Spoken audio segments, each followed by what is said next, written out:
Radhe Radhe friends, स्वागत करते हैं हमारे यूट्यूब चैनल गृह वास्तु लक्ष्मी में। आषाढ़ गुप्त नवरात्रि के दूसरे दिन माँ तारा की पूजा की जाती है। माँ तारा की पूजा का महत्व, माँ तारा की पूजा विधि और माँ तारा की कथा, सभी जानकारी आज हम आपको देंगे। आषाढ़ गुप्त नवरात्रि के दूसरे दिन माँ तारा की पूजा की जाती है। माँ तारा को 10 महाविदाओं की दूसरी विदा माना जाता है।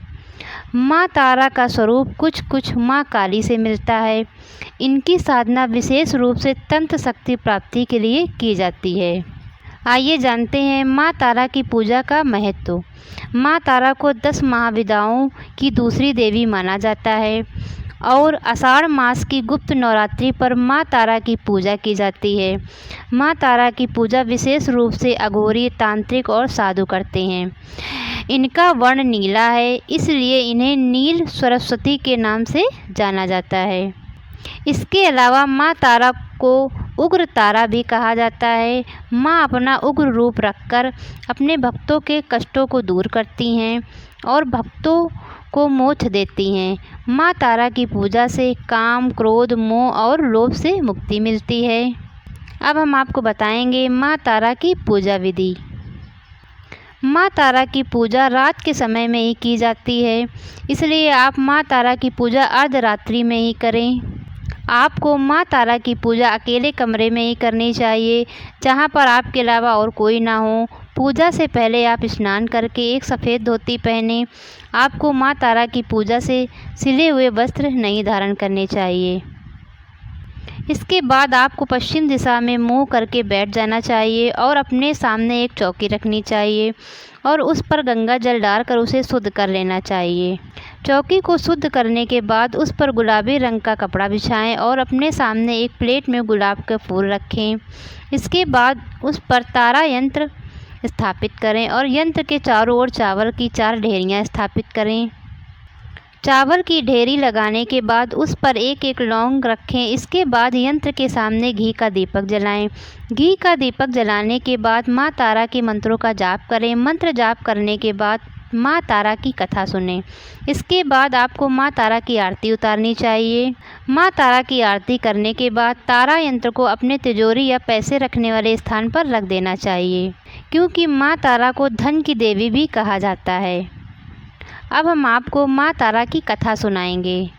पौराणिक कथा के अनुसार देवी तारा का जन्म मेरु पर्वत के पश्चिम भाग में चोलना नदी के किनारे पर हुआ। हयग्रीव नाम के दैत्य के वध हेतु देवी महाकाली ने ही नील वर्ण धारण किया था। सर्वप्रथम स्वर्गलोक के रत्नद्वीप में वैदिक कल्पोक्तक तथ्यों तथा वाक्यों को देवी काली के मुख से सुनकर शिव जी अपनी पत्नी पर बहुत प्रसन्न हुए। शिव जी ने महाकाली से पूछा, आदिकाल में अपने भयंकर मुख वाले रावण का विनाश किया, तब आश्चर्य से युक्त आपका यह स्वरूप तारा नाम से विख्यात हुआ।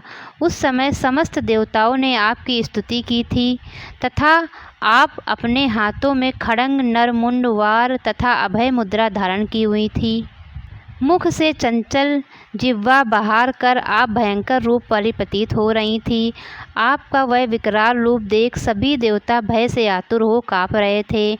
आपके विकराल भयंकर रौद्र रूप को देखकर उन्हें शांत करने के निमित्त ब्रह्मा जी आपके पास गए थे।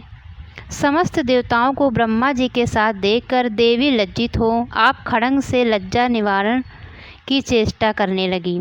रावण वध के समय आप अपने रुद्र रूप के कारण नग्न हो गई थीं तथा स्वयं ब्रह्मा जी ने आपकी लज्जा निवारण हेतु आपको व्याघ्र चर्म प्रदान किया था।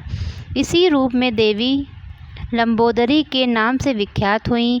तारा रहस्य तंत्र के अनुसार भगवान राम केवल निमित्त मात्र ही थे। वास्तव में भगवान राम की विध्वंसक शक्ति देवी तारा ही थीं, जिन्होंने लंकापति रावण का वध किया। इस प्रकार तारा देवी की पूजा विधि पूरी करके माँ तारा की कथा सुन के उसके बाद माँ तारा की आरती उतारें और उनको प्रणाम कर अपनी पूजा संपन्न करें। तो फ्रेंड्स, कैसी लगी हमारी जानकारी कमेंट में ज़रूर बताएं। यदि आपको हमारी जानकारी अच्छी लगे तो हमारे वीडियो को लाइक करें। राधे कृष्णा फ्रेंड्स।